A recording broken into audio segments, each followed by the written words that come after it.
All right, ladies and gentlemen, I'm Little Mac, and welcome to what will be my third Let's Play video, or video episode, I should say. I wanted to get just kind of first episode done for a few games, so that I had things that could apply to a variety of interests. But just I am going to go back and I might do one more kind of new game, and then I'm going to go back and move back and kind of complete up the XCOM like I promised. But it's always that thing, how much breadth versus depth. And with this being a new channel, I think it's important to get a little bit of breadth going first, and then kind of go back and get some depth. So full disclosure, I had about an hour to an hour and a half of gameplay recorded with Masters of Orion. That was my first playthrough, and it was actually a really, I think it not. I think the game itself went really well. It would have made for a great video.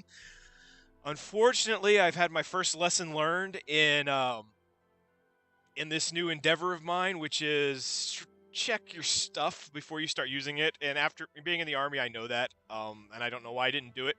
I had forgot to plug in my microphone, which in and of itself was bad enough. On top of that, though, I have a webcam that has a broken microphone in it, and it picked me up sounding like a chipmunk for the entire episode, which I might have even rolled with for entertainment value, but you can't understand what I'm saying. It's just, it sounds like a chipmunk making little chirping sounds, which would possibly be entertaining for about a minute or two, but I don't think anyone would have wanted to sit through an hour and a half of that. So I'm going to know a little bit more about this game with this Let's Play than I originally wanted to, but I haven't completed the game by any means. I haven't gotten that far into it. So, but if it looks like I'm kind of moving a little fast, like I know stuff, it's because this, at least initially, is not going to be my first playthrough as I intended. Um, but as I said, I haven't completed the whole game by any means. What I'm going to do next, I'm going to kind of just introduce you to each of the races by just kind of clicking, just kind of giving letting Worf, you'll see in a second, do his brief little thing. Lieutenant Worf, going to tell you a little bit about him, and then I'm going to roll. I was the Cylons last time, and I want to roll with that because I really enjoyed them. And well, and this is what I'm not sure about. I really enjoyed them, and I kind of wanted to introduce them to you. But come to think about it, I'm going to do a different race because at least that will be different for me. Because I already know what I want to say. So, and I'll talk a little bit about the Hailing Silence A from the little bit. cloudy planet Altair, the proud Alkari are an old race of avian hominids. The harsh Ursa system is home to the Blarathi. After ages of internal conflict and faced with dwindling natural resources on their home planet of Earth, humanity finally came together to the blazing savannas of Fieras gave rise to the ruthless warriors known as the Mershan. Under the supervision of the controller at Mentar, a sprawling network of Cylon communities comprised the Quanta, primal in their ways. The cold-blooded Sakra from the planet Sla seem uncouth and unenlightened to many of the other races. All right, and However, as you their hulking forms and rustic okay, so as you could see there, there's also 4 more planned races. So I guess I forgot to mention, this is absolutely still an early access game, so just be aware of that. So this is the content you see is not necessarily locked in. I will say that my initial playthrough, I was very impressed, and it's a quality game, already near. There's a lot of meat to it already, but they will be adding and making changes. So just as FYI. It's hard to talk over the Hailing from voices, the but I'm going cloudy to try. planet Altair, the harsh Ursa system is home to the Blarathi. After Okay, I played unprimal kind in of their ways, a, the harsh peaceful Ursa system. research race the first time around with the Cylons. So I do have a little bit of a different experience this time. I'm going to go ahead and play as the Blarathi. I'm going to maximize the number of available people. I played on medium last time, which was fun, though the galaxy was a little big for this playthrough, perhaps. So can I? All right, and see here, but if I go to small, it's only I don't get access to all 5 races, so that's not as fun either. Um, and if I do, let's see, large. No, I don't want to do that. But if you do large, there's not enough races anyways. But I think a large, for let's plays like this, you don't want a big map because it just takes too long. Galaxy size, yeah, we'll do circle. Sure, why not? No, well, I like spirals. I think spirals might make for some interesting bottleneck options, actually. If you're not familiar with this games, I'll check. I'll tell you in a second. All right, random events. Yes, pixel ships. I don't even know what that means, and you can't click on it. Pirates. Yes, because I want to show you how they work. I personally think they need to do a little work with at least their AI, and I'll explain that as I go through the game. Monsters, of course. Racial traits, of course. Balanced starting conditions. I don't know what that means, but it sounds like we'd want that. Victory types. Right now, we have excellence and diplomatic as options. It looks like military victory is always going to be an option because that is also one of the options. So let's get started. Okay, so first things first, I'm going to go ahead and orientate you to the controls in case this is your first time experiencing the game. Devoted for millennia to the conservation of their home planet Ursa, the hulking Bulrathi are a fierce kin. The will of the spirits is revealed to them through the Hag, an elder shamanic guide who speaks for all living things. She has now called on the Emperor of the Bulrathi to take this message beyond Ursa to ensure the survival of the wilds and put the whole galaxy under their protection by any means necessary.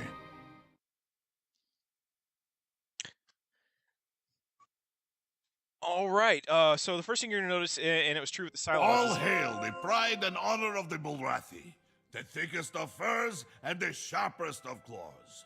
I'm humbled you still remember old Guruk. As your High Chancellor, I shall provide assistance on any and all matters of the Empire.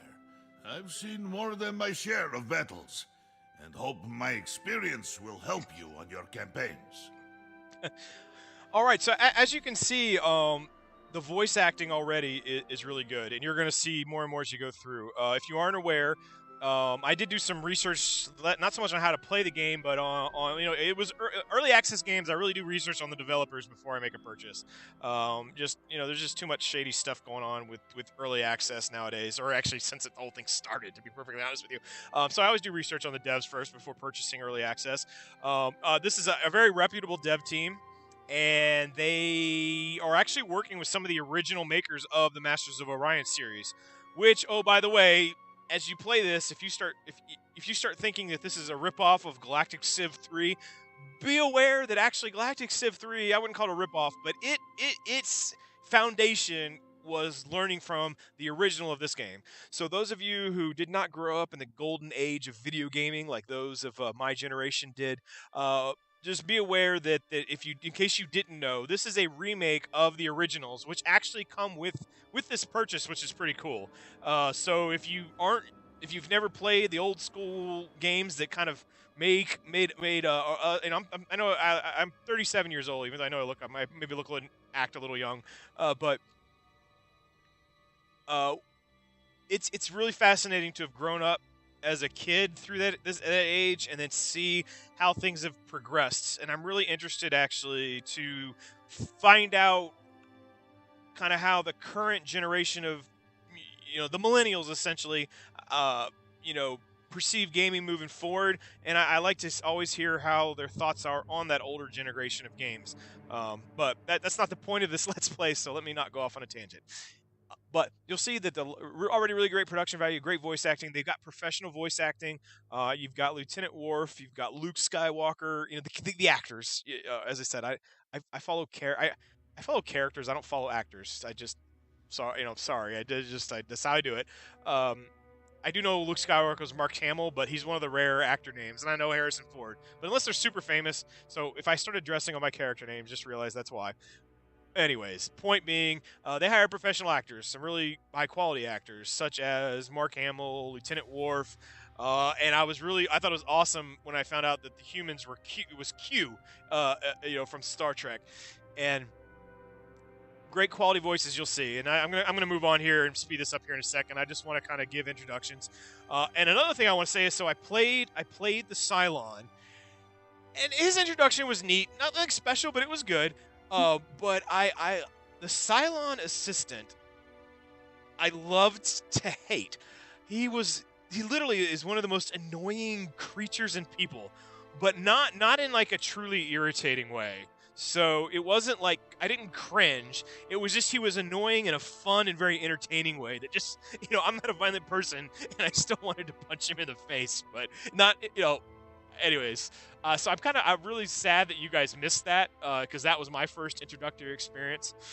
Um, so just real quick orientation to the UI. All right, you got your money, your command points, which are going to be updated through which you can increase. That's how current usage maximum. Obviously, more colonies, more star bases will increase the maximum. The larger the ship, the more command points it's going to take. Total research points. This is just a summary of the empire and what you own. Our Here is pride our and research. honor. What new trick should the scrutineers scrounge up? Okay, here's the research. I'll get back to that in just a second. Ship design. Just a heads up for this playthrough, I'm not going to be designing ships. I designing and that kind of stuff isn't something I like to do while doing a let's play, and I like to do kind of a live. It's not a live broadcast, but a live broadcast for the let's plays. But you guys watching me design a ship, I wouldn't find it interesting, and I doubt you would either. You got your diplomacy screen. All right, these are your paths to victory. As you can see, we have excellence, which is essentially if you run out of time, it's whoever has the highest score. Conquest, diplomatic, self-explanatory for the most part, and it's not here yet because it's still early access. But you can see they've got technological and economic victories coming. Planets, we haven't found any uncolonized planets, but as you discover planets, there's a list here, and fleets, which we have right here, and it kind of gives you get a power indication, which I like. Options, obviously. Don't need them now, so let me go ahead and save this game just in case we get a crash or something, especially with this being an early alpha. Once again, I do Ironman playthroughs for my Let's Plays, and I plan to do that moving forward as well, at least most of the time. I'm not saying I'm always going to do that, but for at least initially, that's kind of my plan to kind of make the site unique and enjoyable. But as you can see, here was there we go. That was my Cylon playthrough at 80 turn or 0 turn, and then at 80 turns. So I got about 80 turns in with the Cylons before I stopped playing. And when I went to review my video, I realized I had totally bodled it. So, anyways. All right, here's our planet. I'm not going to get too deep into details, but with this being in early access and you potentially reviewing this just to see, hey, would I like to buy it? I'll do a little short explanation. So instead of using numbers, the population is represented by these little guys, which I enjoy. And heads up too, you're going to see me doing a lot of comparison to the galactic civilization.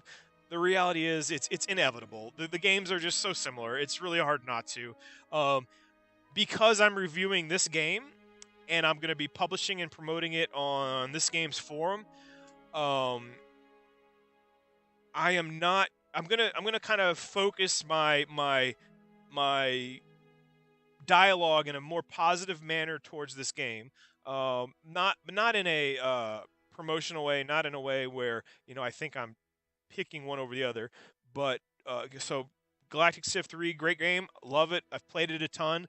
There are some things that Galactic Civ does that this game doesn't do, which, depending on my mood, I like. So, for example, the economy and I'll show you the tech tree are much simpler in Masters of Orion, which to me is a good thing because sometimes I'm in the mood to pick up a really complex game, and other times I'm not.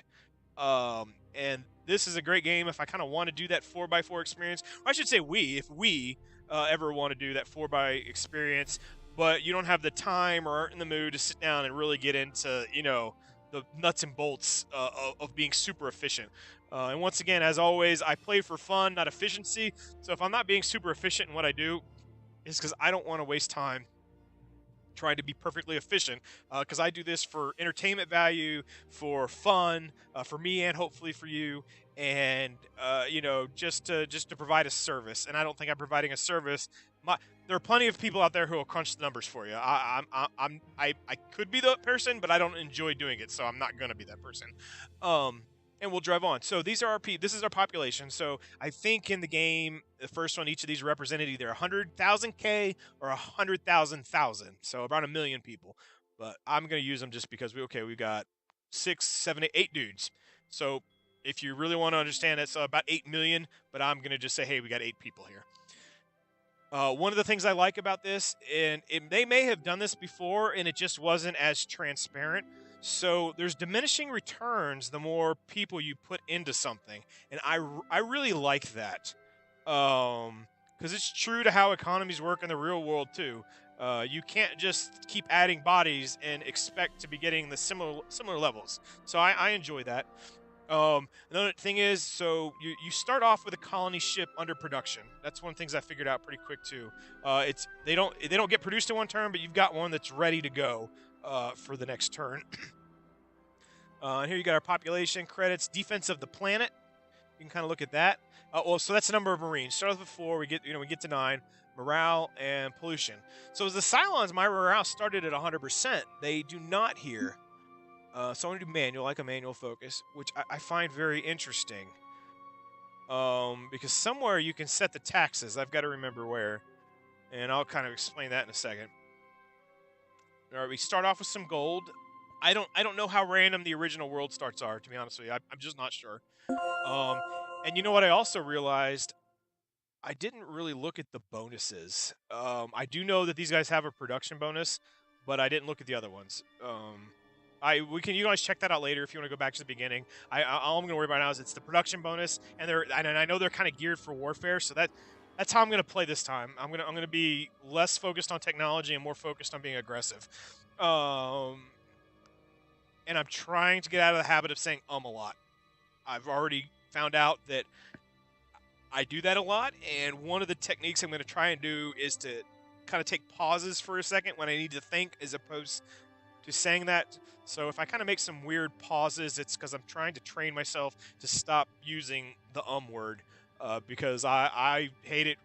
I find it frustrating when I watch people who have that challenge throughout the videos, and I don't want to make you have that, look at me and go, God, I wish you'd stop doing that. Anyways. So here's where we can set the taxes. You cannot, or at least as of right now, I'm not sure if it's going to change with technology in the future. You cannot set taxes per planet. It's a galaxy tax from 0 to 5. One of the things that's a little different here is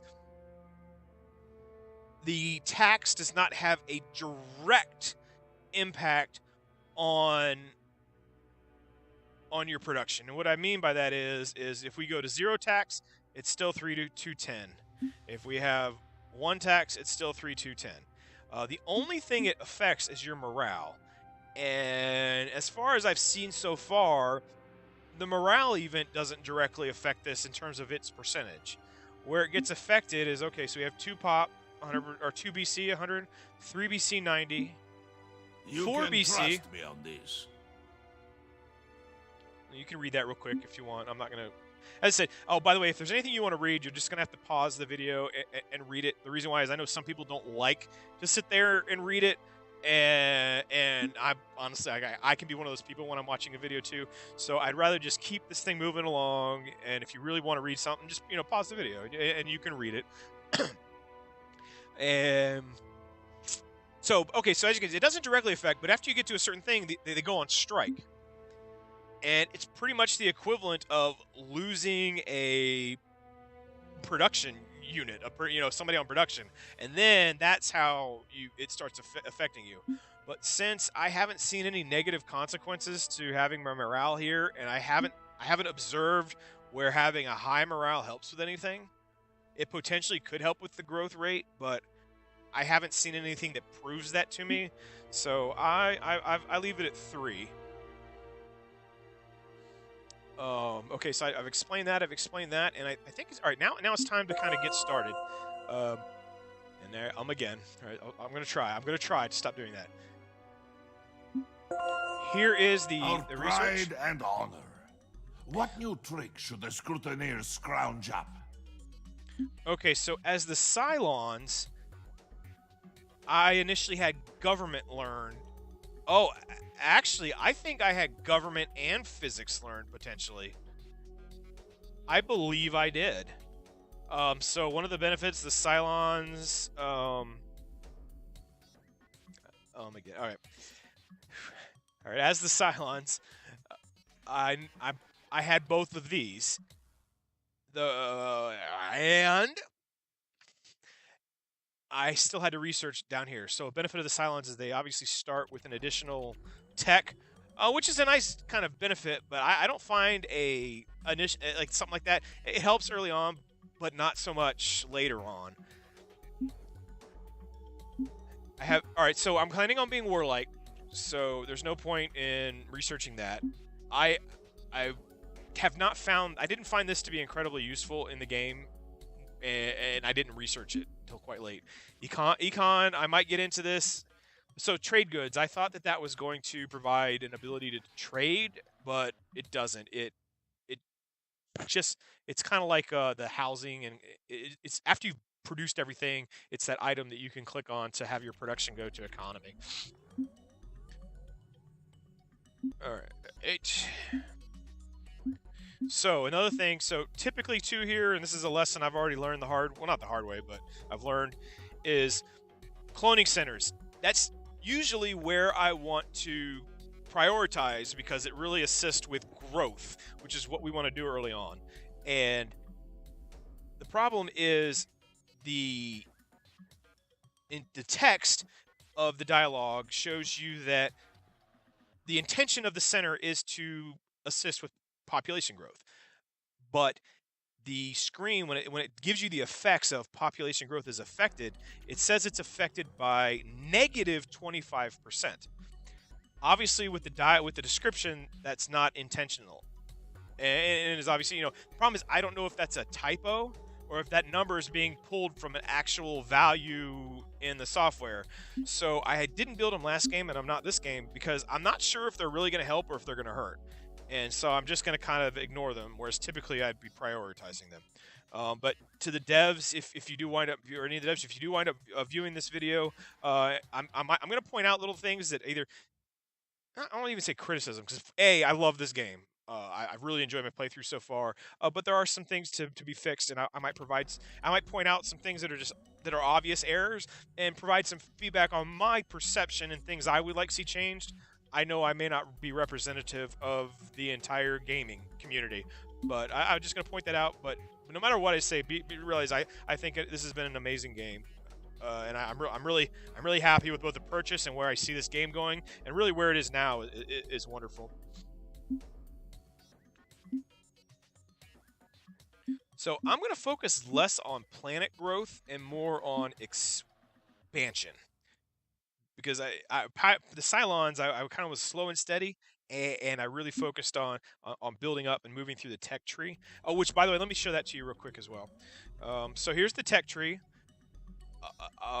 Not gonna spend time getting into the details. What I want to point out about the tech tree is this is one of those situations where it really looks like Galactic Civ did influence or has influenced the production of this Masters of Orion remake. The original kind of way they did tech was not a lot of.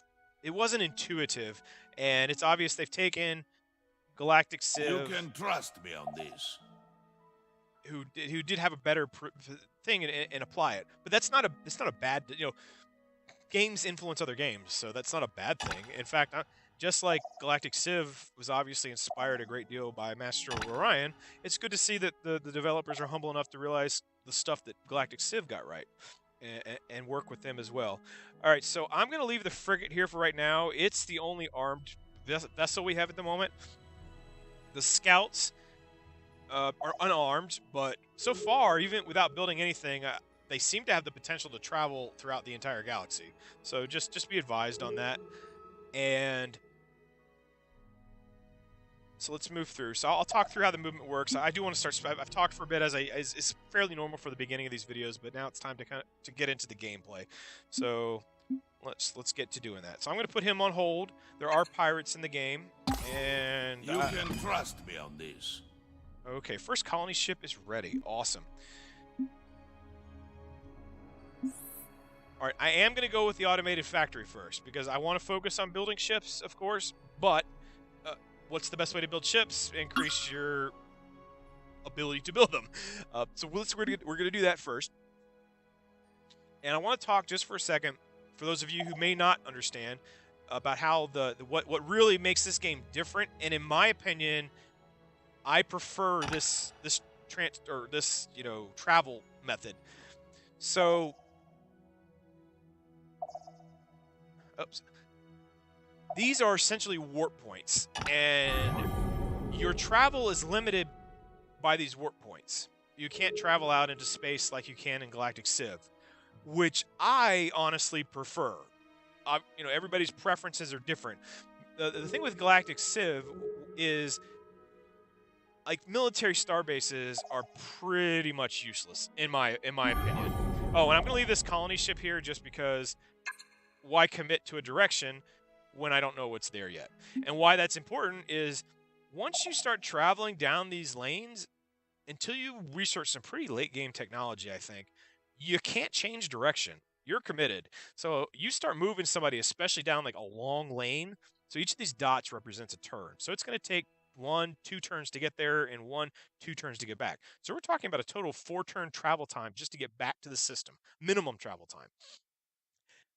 And the longer the longer the warp line, the longer that takes. And what's so great about it is that means you could have a bigger, better fleet and really be doing some great things. But if you are not careful and you maneuver your fleet too far away or something, a smaller, less technologically advantaged fleet has the potential to hit you in a weak spot, and you're not going to be able to get back in time. And while that was semi-true for Galactic Civ, not nearly as much so is this one.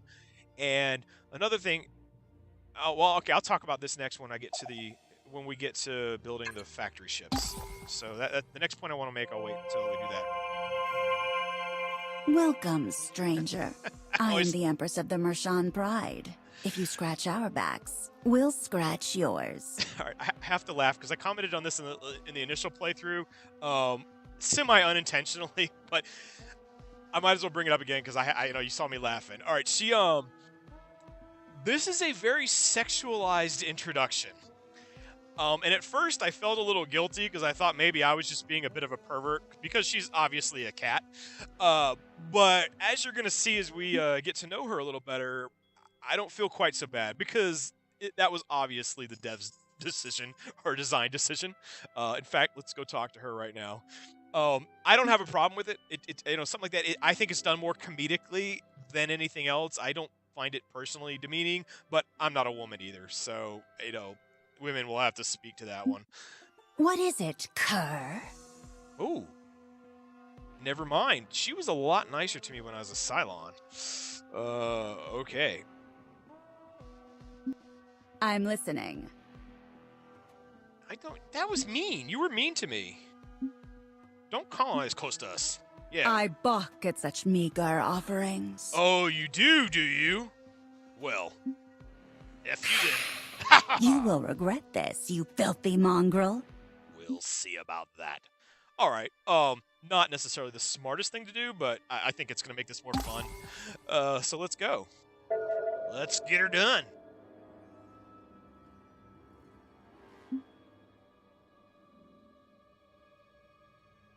All right, appreciate it. All right, so here are the pirates coming. So I'm going to kind of keep moving. I'll talk about them a little bit.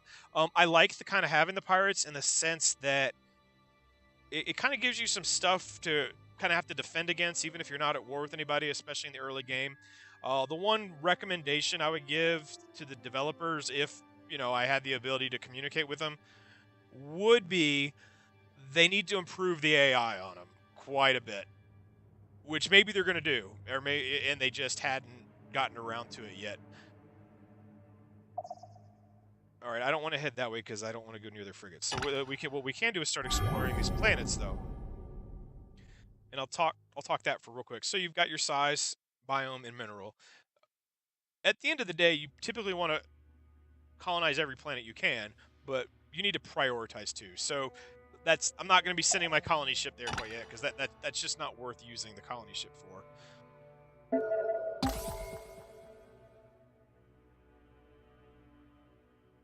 Is it a warship? No, that's just a scout ship, so I'm not really worried about that. Once again, scout ships don't have weapons. All right, so back to the pirates. I don't want him to engage my scout ship, so I'm going to retreat. So they can kind of provide decision-making choices that keep the game interesting. So don't get me wrong, I like having them, and they do influence how you play the game. But they are incredibly stupid. And what This I mean could by be that, of aid in our campaign. all right, anomaly. These anomalies will pop up every once in a while.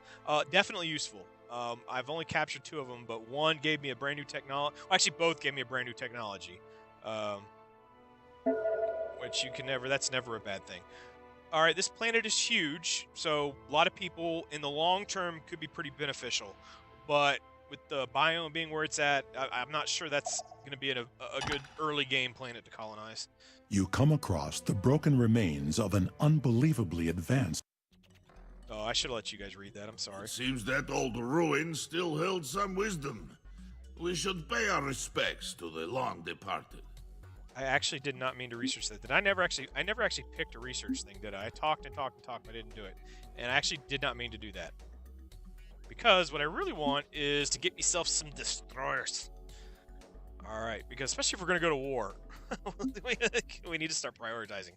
So, 2 important techniques or tactics if you want. As I've looked over the tech tree. As I said, I wanted this to be a first-time playthrough, but it's just not. So, troop transports, that's going to be a priority, but right now it's too expensive to start working towards that direction. And as long as I can control the space, we can invade when we're ready. So this is going to work us and let us get destroyers. And let me talk the ships just really quick. Actually, I'll talk the ships when we get to building the destroyers. I think that makes more sense.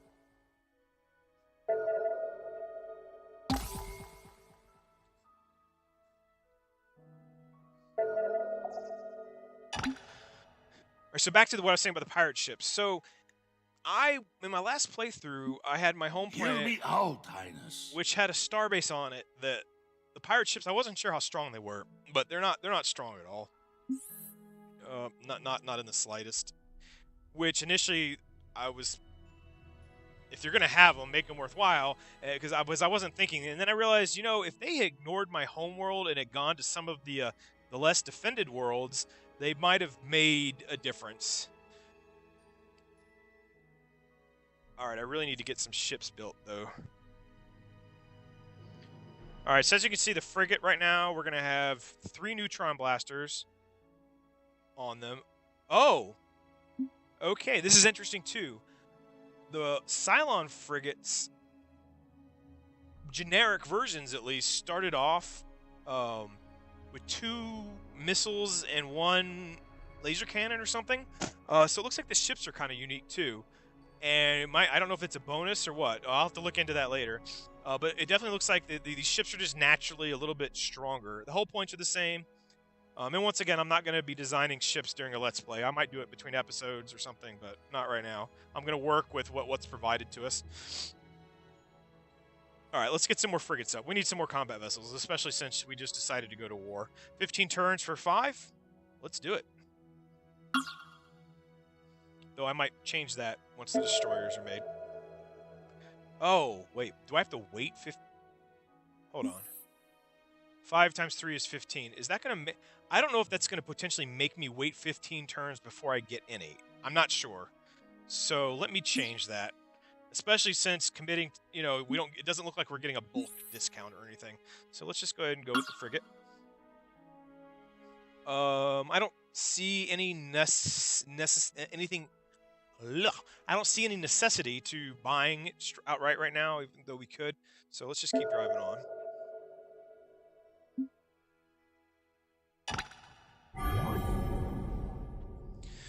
So as I'm doing this, like this planet, that planet is definitely worth colonizing. So, okay, this is a moneymaker. I mean, it's almost perfect. It's a large planet. It's above average, I guess, average to above average biome, ultra rich, dark quartz. The only disadvantage is it's got a high gravity, so we're not going to be able to fully maximize this until we get something that's going to minimize the penalty for high gravity.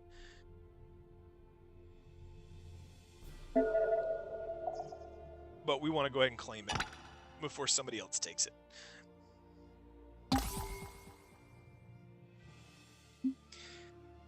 So yeah, I had a lot of vulnerable points in my last game where the pirates could have gone, and in theory, even in real life or whatever. And I know it's not real life; it's a video game. But pirates you would think would be targeting your most vulnerable areas. Hit and run, take your most vulnerable areas. Like pirates, they didn't attack the British main fleet or try to invade Britain. They attacked the little colonies and stuff like that. Well, in my last playthrough, the pirates kept sending ships after ships to my home planet and getting massacred by my starbase. Um, and it just, anyways, hopefully they're going to improve the AI on them. It's not game breaking by any means. I'm just hoping they improve the AI. Because if you're going to have them operate in a manner that, I don't know.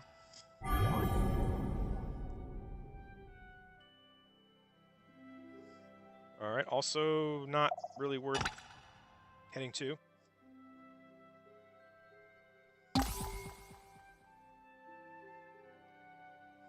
So, as you can see, we just had the pirates enter our system, and we don't want that. We don't like pirates floating around near where we live. So we're gonna take our frigate, and we're gonna say hi. All right. So 2 things I like. One, you click on it, and you can get a. If you look, well, I can't really do the pointer without moving it, but you can see where it gives you a power indicator in them. So even with our lone frigate, we're more than a match for these pirate vessels, who. I mean, the frigate's the smallest combat vessel we can make. So, I mean, they are relatively weak, which to a point does make sense. But if they're going to be... I understand they're a little weaker, but right now they're not really a threat to anything. Unless they hit an absolutely defenseless base or blow... Well, the scouts call... Okay. I take some of that back. It did influence me. I couldn't continue scouting. If I had sent a colony ship down there and they could get it, it's going to influence that. So, and that does make sense, actually. So the only thing I would say is their function's good. Maybe their power level is good, because you don't want to get run over by a pirate vessel early game either. That would just be silly. But they need to get it so that if they're gonna have them, they play right. But anyway, okay. So let's go get them. All right, I really like the tactical battles here. One of the first things that I observed. Oh, they got 3 raiders versus 1. One of the first things I observed is. If you watch my XCOM video, you can tell I can get, and I love kind of, there's certain events that trigger me that I'm just, I get excited about. And blowing up little XCOM guys is one of them. And you'll see here, it's just kind of, I really like the feel. Let me have you watch it, then we'll talk about it.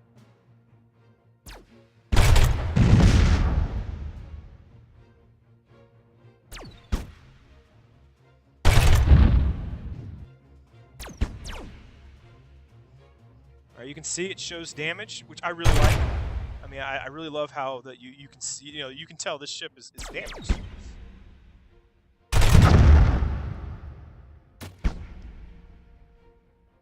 All right, so it's not the most complex tactical system ever, but I like it. It's enough. Where you've got some control. You can fly them around. You can run, I guess, if you want to. It'll be interesting to see how effective they are at having the aliens do more than just come right at you. And I'm hoping to see that they'll kind of work with that a little bit too. Another key thing I'll show you again if I can, but these asteroids are not just there for decoration. I had asteroids sitting in between this starbase and some ships coming in, and the starbase tried to shoot missiles at them, and the missiles all hit the asteroid and got wasted. It wasn't, they still blew up everybody, but... All right, damage received 10. Wasn't very accurate. Let's see, does he... Okay, it looks like the damage stays, so I like that too. It's not like immediate. I'm sure if we go back and repair, it'll get repaired. So I don't know if you noticed it, but I love the feel of the battles. I mean, you can hear the impact. You see the damage. I mean, you really kind of get a and I can see in a big battle where it's going to be a lot of fun. I haven't played a big battle yet. That's the extent of combat that I've actually done so far, is battling some pirates. I learned about this during my service. Okay. So let's get him out. So I guess because he has no weapons, it's just going to simulate. So here's simulate. It's like a it's like quick play. It's not. It doesn't show the computer fighting. You just ends the simulation essentially. And our frigate's built.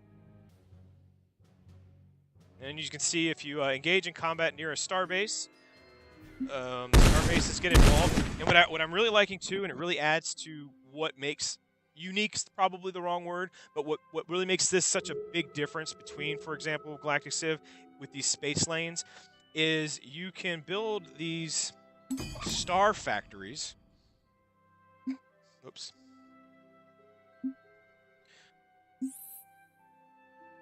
Right here, which I don't remember them being in the original Master of Orion. So I really like how they are remaking it. They're keeping, I mean, the core and foundation of the game really is true to the original, but it's not just a blank. You know, they did much more than just update the graphics and interface. I like how they've kind of changed the gameplay. So these space factories, they can mine asteroids. They can actually do a lot of stuff. I'm kind of forgetting what, and their options are depending on what they do. They mine asteroids, I know that, but instead of mining the asteroid, they can put a laboratory on the asteroid, or maybe they can do both. Come to think about it, well, all right, I'll play through them. We'll figure out. But the reason I really enjoy them is their ability to create military star bases.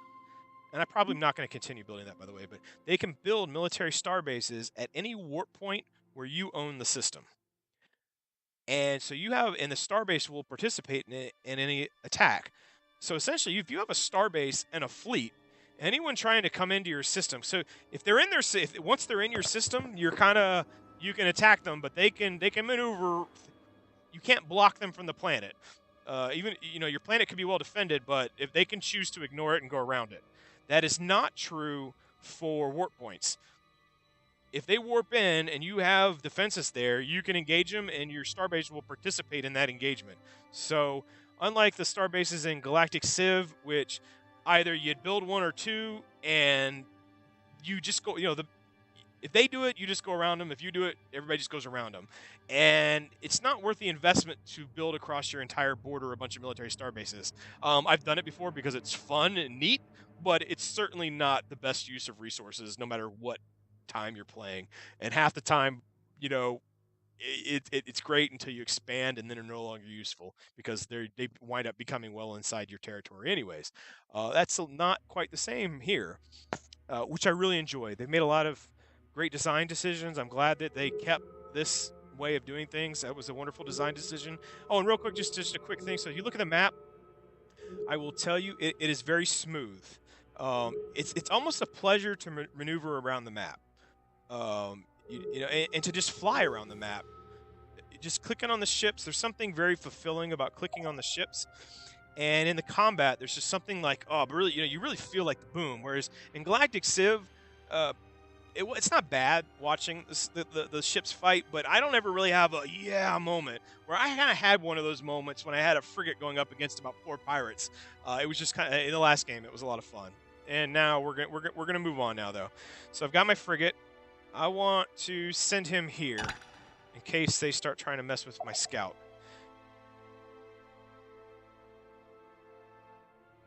I'm going to keep the other frigate at home right now just to deal with. Well, I keep forgetting we have the starbase. All right, we've got a starbase, so there really is no need to keep at this stage in the game, anyways, to keep a fleet down. So let's keep doing that. And as I said, I don't want to build. Even though I was talking about it, I didn't mean to build this space factory. So I'm going to continue with the frigates.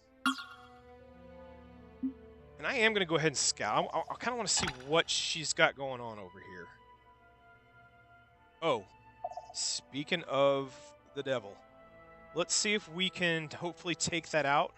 Well, look for first, actually, let's see if they've got one here. If they don't, we'll come in and kind of flank them maybe. So I'm going to go ahead and get this frigate actually moving over. Oh, can it go down this way? All right, so I'm going to get this frigate coming in this way. So if they are trying to build 2 or they're able to build 2, I want an access point where they don't have a military starbase if I can manage that. We've learned a new trick, thanks to our scrutineers. Nice. Very nice. So this is actually a pretty big deal. This could be of aid in our campaign. So that I've had my weapons, it looks like, upgraded to a neutron blaster. So I thought that's what it was before. I might have misread it. So we'd definitely upgrade to a neutron blaster. And next research. So we know we've already committed to war. All right, we've already, she was rude to us, and she didn't say she was going to leave us, not colonize near us. So we're going to make sure she pays the price for that. And yes, usually I play the nice guys in these games, but I already did that. Started doing that, and just the race we chose. They're designed to be bad guys. I don't see a need to really get faster at the moment, but what's got me concerned though is these are now turning very expensive. So I thought I had researched this. I must have messed something up. So let's go ahead and finish biology at least. Get that done. All right. I like to, you have to pay to upgrade your ships, but I'm used to those upgrades being really expensive and not worthwhile. And you use a turn, and you got to be near a starbase, and half the time it's more efficient to take your old ships and either decommission them or just give them a suicide run or use them as, bait, essentially. This could be of aid in our campaign.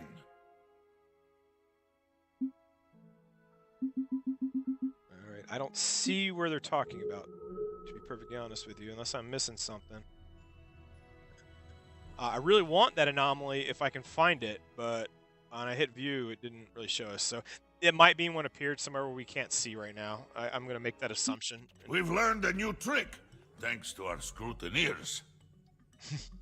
Learned a new trick. What are we, dogs? And if we get too old, do we stop being able to learn these new tricks? Okay.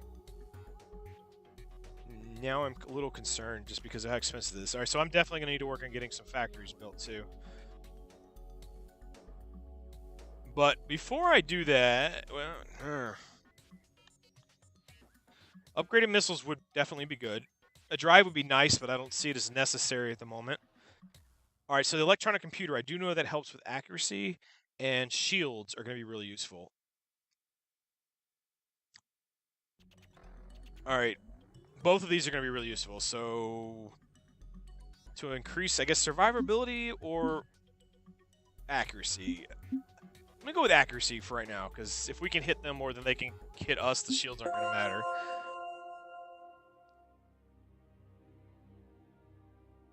All right, we got one more turn for the frigate. And now what I really want to do is get some destroyers built. And here's why. And here's why getting the destroyers is so crucial. So the frigates, even this upgraded frigate 2, it's now got 3 neutron blasters, 2 lasers.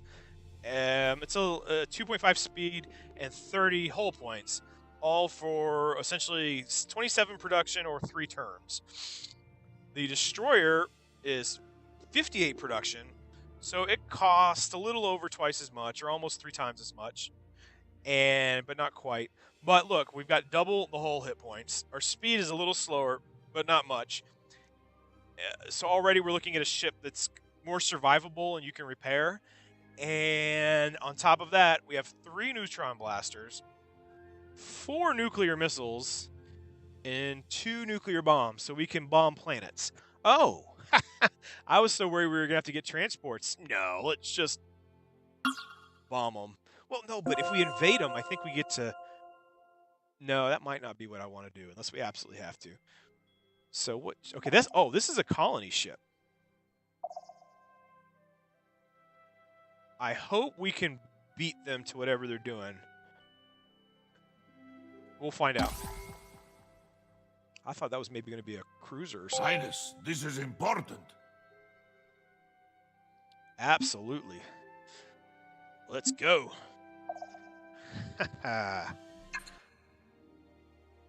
So, I'll let you watch this real quick. And I kind of want to see it too.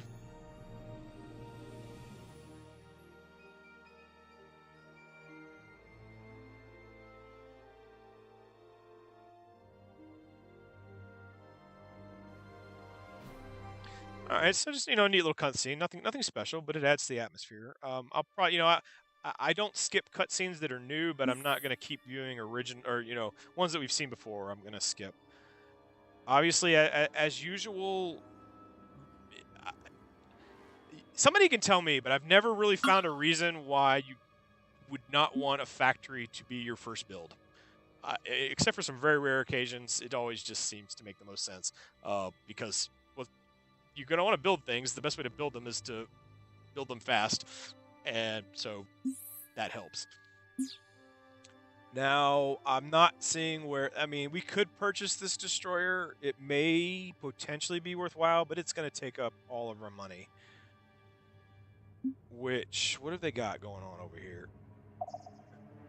They've got their frigate and some spy ships, and that looks like it's about it. And we've got frigate here on its way and a frigate coming. So... You know what? But I really want to lock this in. I mean, we're at war, right? You know, we need to hit hard, hit fast. So let's get destroyer built. And between that and the 2 frigates, I'm hoping we're really going to be able to lock her into her system and keep her contained. And when we're ready, we're going to take her out.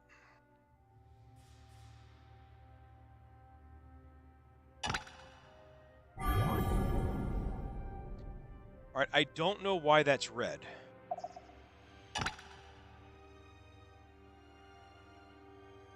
Huh. Oh, that's kind of cool. See, it's stuff like this that makes it neat. You know, that you just can't do in other ways. So this will eventually become an accessible place for us. And it would not surprise me if there's some pretty nice stuff in here that we're going to want to control later. But we can't do it now. So it prevents, you know, the really early, you know, just seizing a lot of stuff, which I like. All right, but we do want to get to exploring, so let's kind of see what's down here. So this is good in the sense that I love being able to create choke points. So while eventually we might be able to get invaded from here, in the short term, we don't have to worry about that. And, you know, how quickly we want to focus on you know, researching our ability to get through there, you know, it's going to depend. For right now, I'm not going to make it a priority or anything I'm going to concern myself with. And depending on how these links line up, it looks like if we can take care of the little cat lady, we can lock in a pretty sizable chunk of the galaxy with maybe 1 or 2 choke points, which would be really nice. And the scout, let's see, what's this planet going to do? What's going on over here? All right, just a gas giant. No, actually, I don't want to go there. Okay, I don't need a scout anymore, so why don't you head here, and I'll send the other guy that way. This is GNN. You are tuned to GNN, the only network that tells you what you need to know. Bringing it to you live. Galactic News Network, the galaxy's most reputable news source. It's just funny. I mean, it's a very pleasant, you know, cute is kind of the word honestly I'm tempted to use, but it's a very pleasant kind of introduction, kind of thing.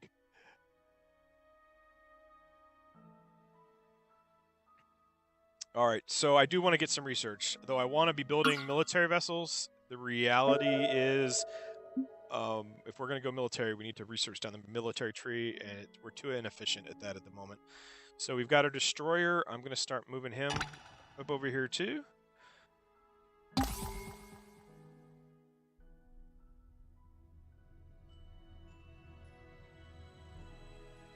Now, where did that frigate go?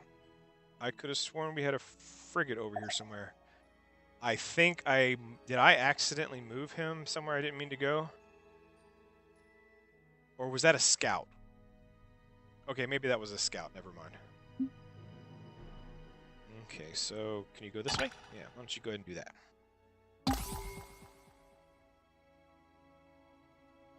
All right, we got a pirate fleet somewhere. The only thing is there's certain... sometimes I'll notice actually some pretty important messages pop up that are easy to miss. So a design decision that I would recommend, at least from my perspective, is pirate fleet detected, trade treaty up. There's certain things that you really want to be made aware of. And I don't see any options, at least as of yet. They're going to let you decide which is and isn't. So I didn't really get too deep in the options tree. But I'd really look at really making a decision on what need the player really needs to be shoved in their face and what can just be a little indicator for those who like to know. Okay, so they made the decision to retreat the colony ship.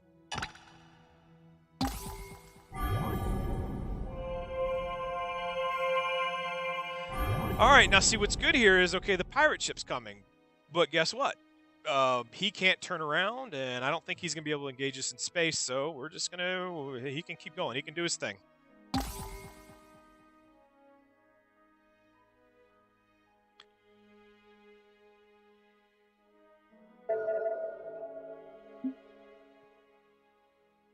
All right.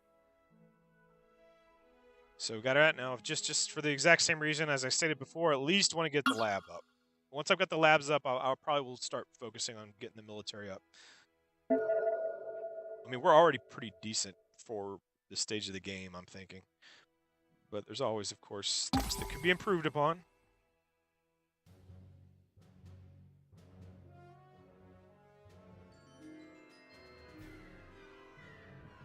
All right. Destroyer 4 versus a Frigate 2. This could be bad. I mean, it's not a big deal. It's not going to be the end of the world, but they've developed a little bit more than I was initially expecting. You know, I love. I mean, it's just I love the presentation. The presentation to this is just outstanding. You know, the graphics are simple, but they're effective and they hit the point. And can we retreat?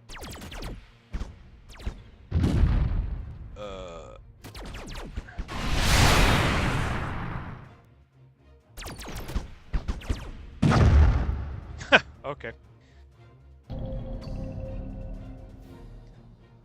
All right.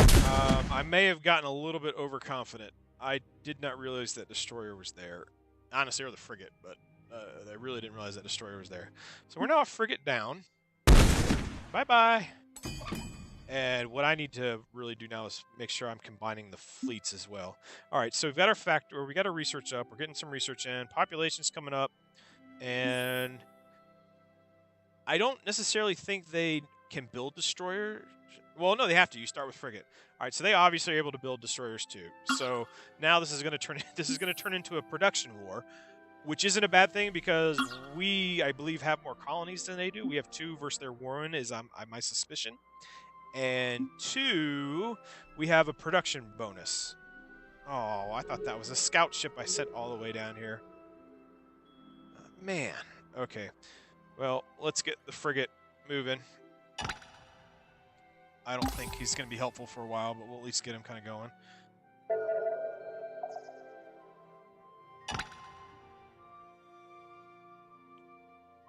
All right, so actually, I'm going to be interested here, too, because if it doesn't start moving down, and I don't think it is, so if this were a real pirate, well, I'm thinking he would turn around and try and attack. I'm going to see if he does that or not. And see, he doesn't. He's heading straight to attack the home world. And that's kind of what I'm talking about the UI with the pirates. I mean, I like having them. They're neat. And I'm not saying that there's not plans to improve the UI, or the AI, sorry. But right now, it's just kind of like, okay. Suicide attack on a starbase. That makes perfect sense. Why as a pirate do we want to waste our time on silly trade ships? Oh, and all right. This is not starting off quite as well as I wanted. Destroyer. Not... And you, at least, as far as I can tell, you can't look at what the enemy ships have. Are there 2 destroyers now? Oh, boy. This is going to be potentially very costly. All right, let's at least see if nothing else we can take this frigate with us. Because I'm not seeing any method to retreat at the moment. I know you could in the original. I'm pretty sure you could. Wow. All right. We might be finding ourselves in a little bit of trouble here, potentially. Especially with that starbase there. You know what? If I remember right, too, I think the starbases enhance the combat. I mean, see what I mean? I mean, it's easy to... If you can establish a defensive position in the right location, you can really kind of control what's going on. which I like. I find that interesting. So Starbase. Okay, oh, I've already have one here. Oh, so here's another thing that I forgot to mention that I enjoy. So managed structures. I'm kind of on the fence with this. One, I visually I like the presentation. I like how it doesn't look like because it's a planet, and I like how not everything's built and makes it look like out of an entire planet everything's built in the same place. And it's just kind of neat, pleasant little thing. You can click on stuff and see what it is. So I like the presentation. Artistically, I like it, and it kind of has a good feel. But from a gameplay standpoint, if I want to see a list of or if I want to figure out exactly what I've got built here, or I want to figure out exactly like right now, I want to figure out what a Starbase does. You gotta look for it, and here's what it does.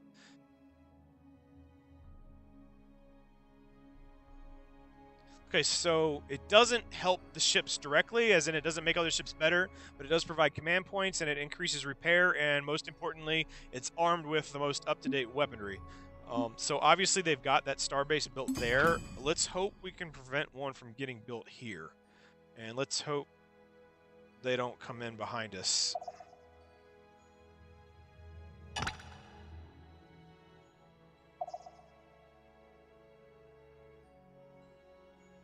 Wait, what? Okay, all right, he's going that way. I almost said. Okay, you go over here.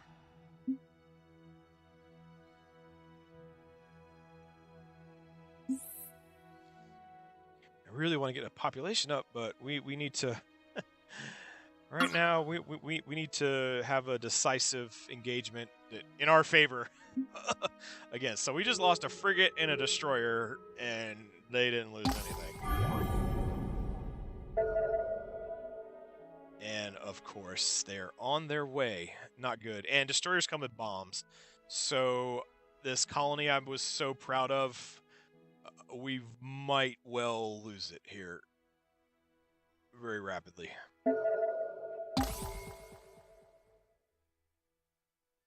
As I said, though, I'm committed to moving forward, not reloading, even though I'd love to do that right now, but we're not going to do it.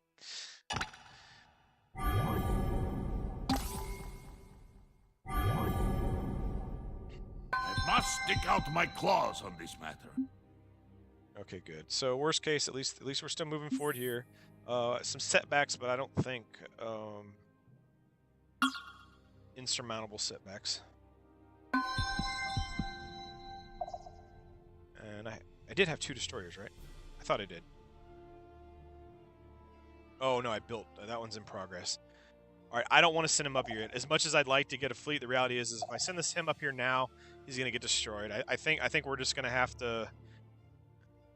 And I don't want to buy even if I could buy it. My only challenge is one is not going to be enough. And now here's the question. I can't buy it. No. All right. Well.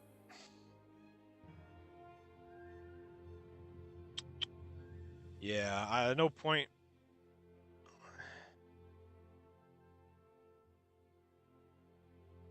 Okay. Sorry, I'm just kind of thinking. Oh, well, no, they don't have it. I'm not worried about them invading. I'm worried about them just bombing the colony to oblivion.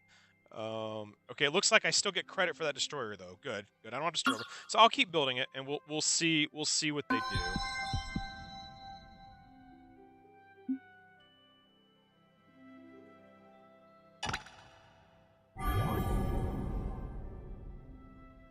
It's a decent planet.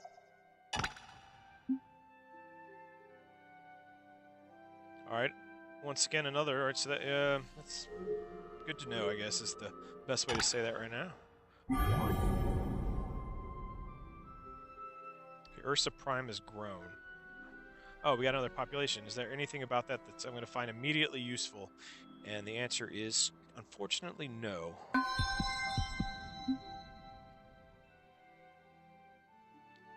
All right, there's our destroyer. We're gonna put him to sleep for right now. Yep. Can I predict the future, or can I predict the future?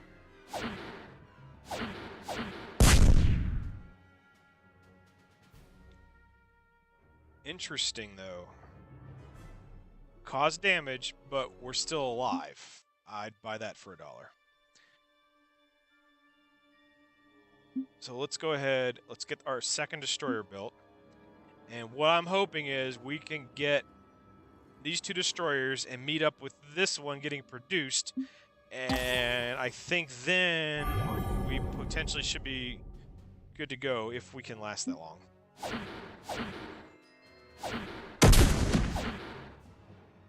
Okay. Fingers crossed. And now, the news.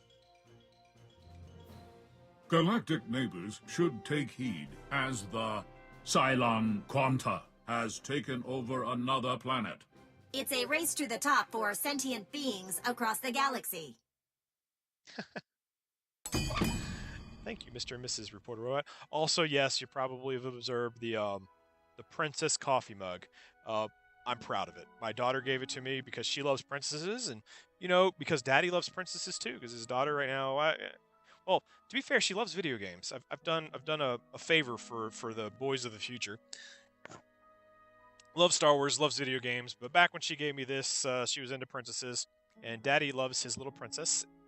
And so because of that, she wanted Daddy to have a princess coffee mug. So laugh if you want, but I'm proud of it.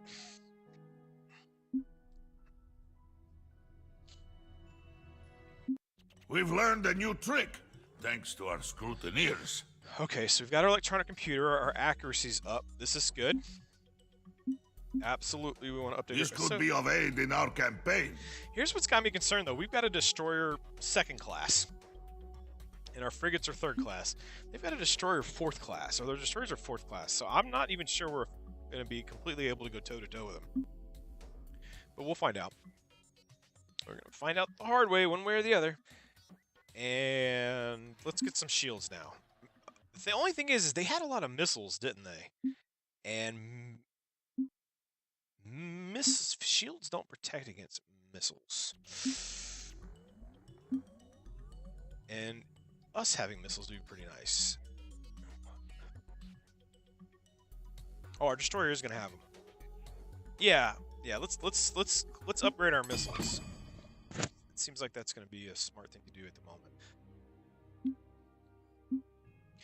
And I got to figure out where we can, since they have a lot of missiles, I need to figure out where we can perhaps research some point defense. The missiles are really powerful, but if I remember, at least in the original game, I don't know about this one, they also, if you've got the appropriate defense counters, such as point defense, they pretty much nullify missiles. Missiles, and equally tech. So a missile that's of the equivalent tech level as a point defense, the point defense is going to defeat the missiles pretty effectively. To the point where it almost neutralizes them in a fairly equal encounter, like one ship versus one ship. Highness, this is important. All right, here's another neat thing about the game. So monsters, they are not a joke. Okay, so it's like, oh, monsters, get them, get some experience. Early on in the game, they are pretty darn powerful. You don't want to mess with them.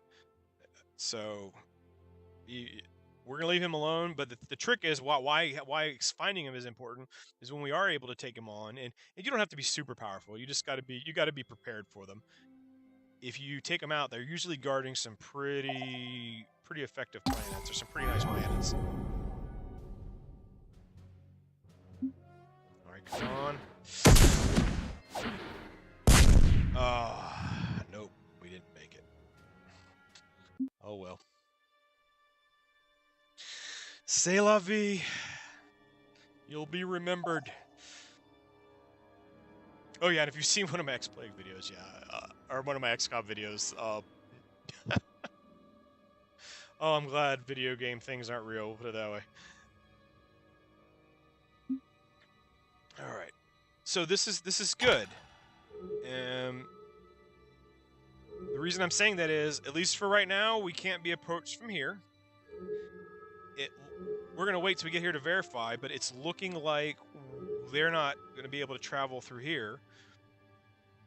So in the long run, we'll probably have to fortify this system and this system. Well, this is good and bad, actually. Okay, so the good news is if we can take out the cat lady people, we are going to pretty much be able to grow unimpeded with nobody bothering us in our little kind of section of the galaxy. The bad thing is I wanted to be a military race so that I could expand and fight fairly quickly and rapidly. But we are currently going to be locked in as well, because unless I'm missing something, we have no way to explore or expand outside what we've done so far due to this. So I'm going to have to figure out what we need to do to travel through there, because we're going to be kind of stuck until then. And for that reason also, these things don't have weapons, and they're technically not costing money because I'm under command points, but I just don't want to deal with them anymore. So I'm not saying it's the smartest decision, but I don't see them being useful in the short term, and I don't. Oh well, I might get this guy to come over here. I forgot to explore these planets, and I don't want to spend time dealing with them. This reminds me. Okay, morale. Are you telling me that because I've got low morale, or what? Okay, no. I mean, I'm still fine. Frigate.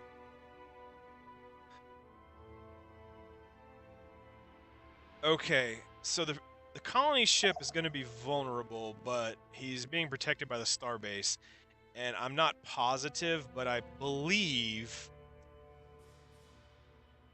I don't know if I'm going to be able to retreat. I have not figured out how to retreat yet, and I do not want to risk my frigate. So, alright, he's heading back this way.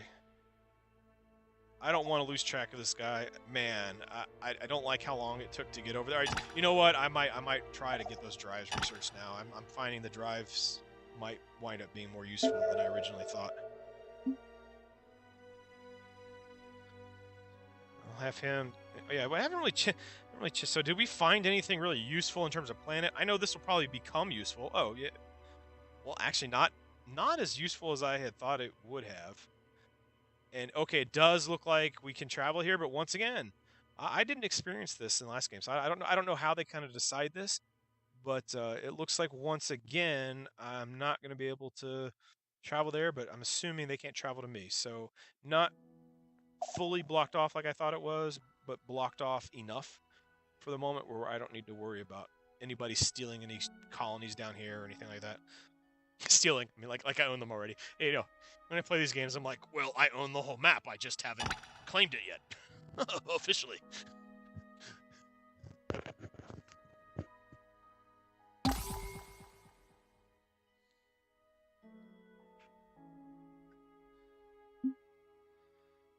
Needs orders. Okay, so we have 2 destroyers. So we do have 2 destroyers. Let's have them meet up with the fleet. So let's combine our fleet. One of my biggest mistakes is I sent too many ships running around by themselves, not realizing they'd built up quite a force over here. I am hoping we're going to be able to get here before. I mean, I'm pretty sure the next goal is going to be to put a military base there, and I'm really hoping we can get there before that happens, because I'm not fully convinced that I'm going to have the firepower to take out a military starbase at the moment.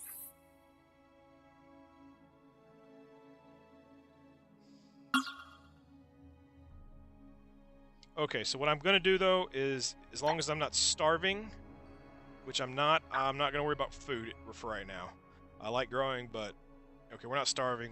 We really need to be maximizing our production here. We still got research coming in, but let me see how much at the moment. They scrutin. The might of the Bulrathi prevail. 19, and if we go back,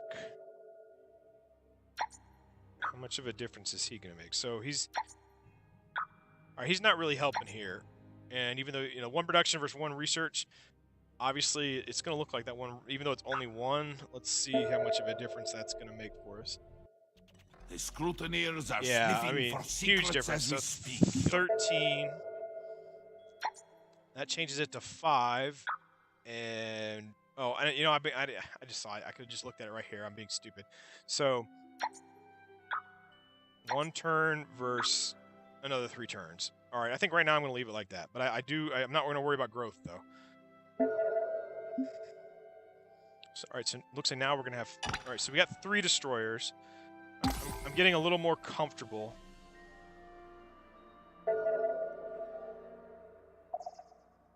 One destroyer. Man, a destroyer 5 though. Whew. You know, I don't know exactly what that means, but obviously he's more technologically advanced than we are. All right, just gonna take out scout.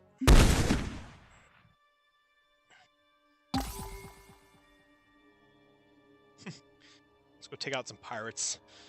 They couldn't even take on 1 frigate. I don't think they're gonna last long against 2 destroyers.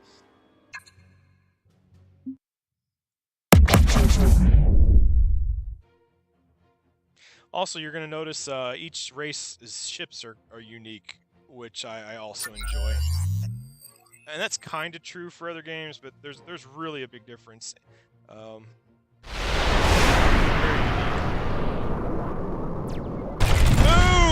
See what I'm saying? It's just fun. You know, you don't get that. You don't get that feeling from the Galactic Civ 3 game, or any of the Galactic Civ. I mean, it just really. Oh. You feel the pirates. I mean, you can almost picture them going, oh my God. You know, I start getting visuals of Wrath of Khan when the Enterprise was getting nailed. You know, it kind of brings in that kind of thing.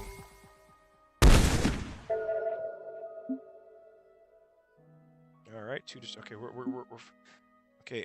All right, part of me is wanting to wait on this destroyer. Okay, it looks like they have not started building anything yet, though. So we're gonna be okay. Let's get this scout down here to do its thing. Okay, just hit the skip button for right now. And as you can see now, though, our command points are getting close to max. You can go over. It's not unlike you know, as I said, I know I keep saying it, but it's too hard to play through this and discuss it without bringing up Galactic 3 a lot, just because of I don't consider them competition, even though they're very similar and they're by different devs. I consider them 2 very complementary games that pursue the same dynamic and the same experience in a different direction, as I've already discussed. And for me, there's room for both games in anyone's library, because they kind of, once again, it's going to depend on your mood. Sometimes I'm in the mood to sit down and just play a game, but I don't want to be dealing a lot with it. And sometimes I've got the time and inclination that I want to really dive deep and, as this, you know, play it. Well, I could never play an insane map on Galactic Civ 3. I love video games, so that's a bit too much. But sometimes you want to really sit down and play a big map and really spend a lot of time in like days and weeks playing it. But even right, like, that's not something I'm in the mood to do right now, for example. And while I'm talking, I'm not paying attention once again. Sorry. All right, we're going to keep building these destroyers, because even if we can't outmatch their destroyers one-on-one, we're just gonna overwhelm them with numbers, whatever we got to do. And the fact that they're coming at me like they are, tells me that they're pretty confident that they're going to be able to take us out. Well, we're about evenly matched, come to think about it. And what's great about this, and this is exactly what I'm talking about on what's so enjoyable. So this is a perfect example of what's so enjoyable about having these warp lanes, is he's committed. As I said, later on in the game, you might have a technology, which I think you can develop a technology with Let, which does. The early game and for the majority of the game, he's now committed to this warp point. He's on his way. And he's probably thinking, all right, it's about 50-50. We got a bit of an edge. Let's go engage. And especially since with that frigate, he could take that frigate out pretty quick. But he doesn't know I've got another destroyer en route. And I'm going to be there in... Where's it at? Is it going to show me? Oh, okay. Well, 1, 2... So 1, 2, 3, 4 turns. He's going to be there in 6 turns. And there's nothing he can do about it. And when he hits here, I'm going to engage. And we're going to have a fun little fight, I think. I think it's going to be fun. Pirates are nearing our territory. We've reached a pirate base. Interesting. I didn't realize they came from bases. That is good to know. Huh. All right, so it does look like there is the ability to.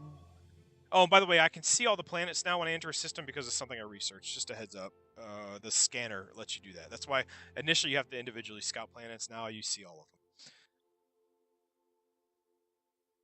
All right, nothing really special here or to get excited about. All right, I want to see first what happens with this battle before I try and colonize over here again. And I do real. Oh, I'm gonna send the scout over here. Initially, I was gonna delete him, but now I'm thinking, I kind of want to know, has he colonized there yet? And I bet, or he or she, I guess. I want to see if she's colonized there yet, and I bet she has. That's all right. You know, what's that expression? Do unto others as they do to you. So I got no problem returning the favor of how to handle a population in our way. Now let's just keep going until I'm really confident that we're going to be able to seize, you know, a control situation to maintain control of this space. I'm just going to keep producing military vehicles.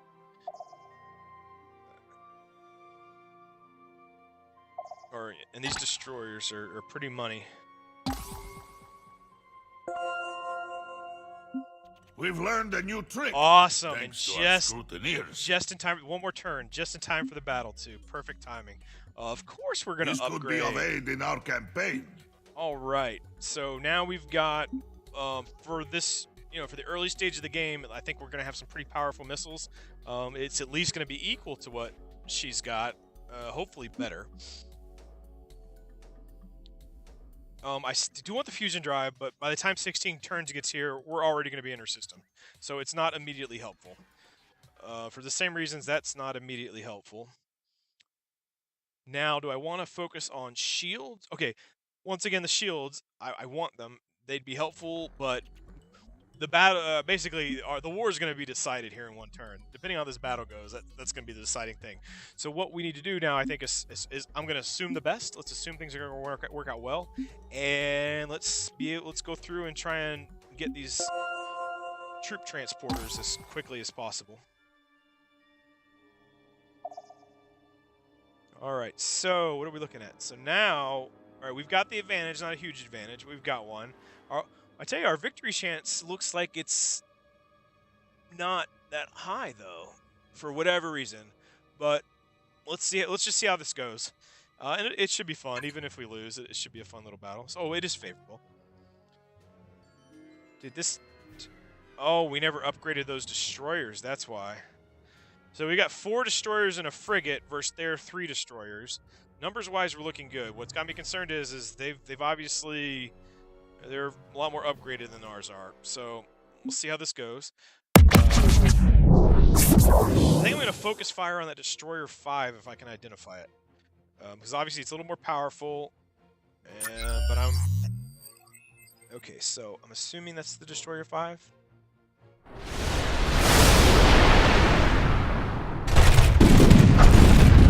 Alright, awesome. Alright, and they fire on the frigate. Awesome. Alright, see? And that's where I didn't really pay attention to it.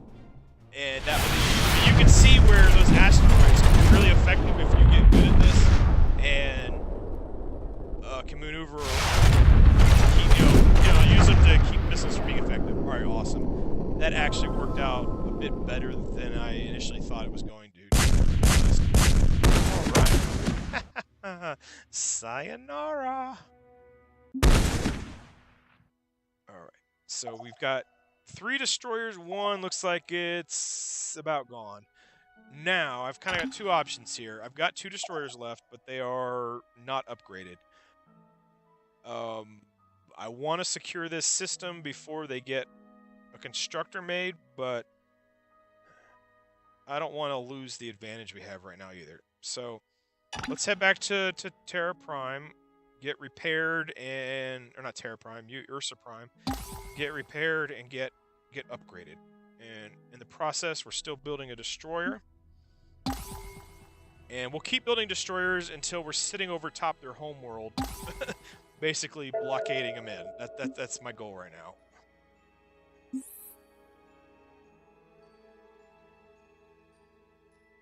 Yep, let's get her done.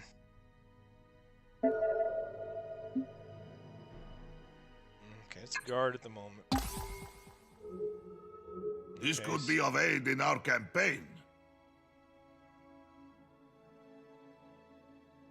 Okay, how does that work? All right, so we're making pollution.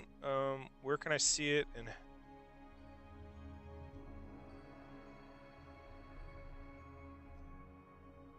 oh, interesting. All right, so as we're learning, and I didn't observe this last. So as we're both learning for the first time, going all in on production while exciting and helpful looks like it's going to have some long-term consequences. I'm sure there are going to be some texts that are going to, some texts that are going to help us with this, but it's quite obvious that they're kind of putting in some constraints on going super crazy with manufacturing, which I enjoy too, because there's nothing worse than in a late game, having to go to combat with hundreds and hundreds of ships against hundreds of, it sounds cool in theory, but the reality is it just turns every turn into not a mudfest, but a grind. Welcome to GNN, Galactic News Network. It is a dog-eat-dog galaxy out there as the Alkari flock battle against the Human Republic for control of the galaxy.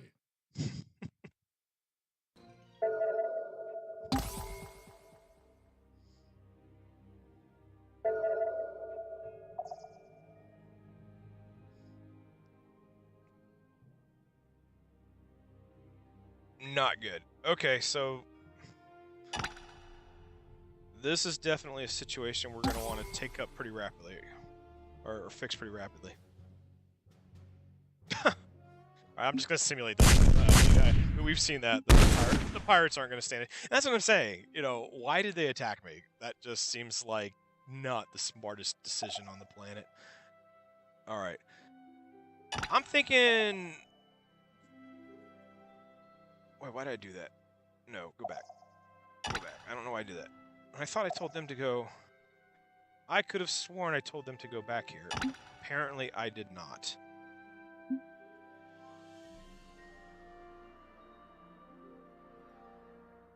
Great. I'm getting outmaneuvered by a computer. It's not even in its... And here I am talking about the AI. Alright. I'm a military race intent on doing a military victory, and they are currently, I don't want to say winning, because I think I'm going to pull this off in the long run, but they totally just outmaneuvered me in that system. And I'm learning I need to pay more attention to these space factory ships. It looks like, when it comes to actually holding ground, it looks like they're going to be highly valuable.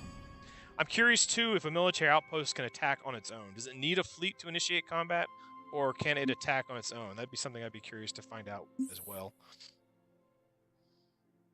But at the moment, yeah, let's just drive on. Keep on keeping on. Oh, yes. I'd buy that for $1.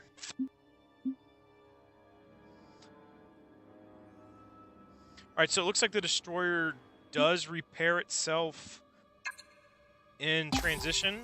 Of course, I'd imagine it still probably repairs. We already know it repairs faster to military base. I imagine it's even faster over a planet. Okay, so we're at 14 over 15. I'm probably going to build this last destroyer, and then I think that should be enough. We'll find out, but I believe it should be enough.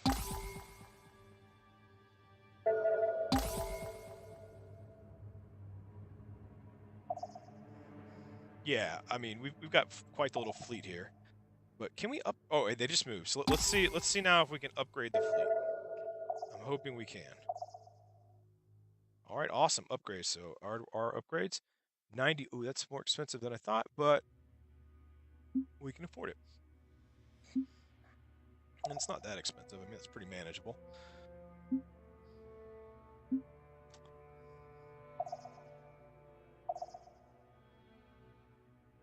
Okay, now this is a destroyer 2 to 3, so that one's not quite as expensive. And it looks like we'll be able to do this one too. Nope, 49. All right, we should be able to do that one next turn. Yeah, let's just get that one upgraded. gonna get that one upgraded. I'm gonna wait on this one to finish, and we're gonna drive on. We're gonna return the favor. We've learned a new trick, thanks to our scrutineers. Okay, glad to know.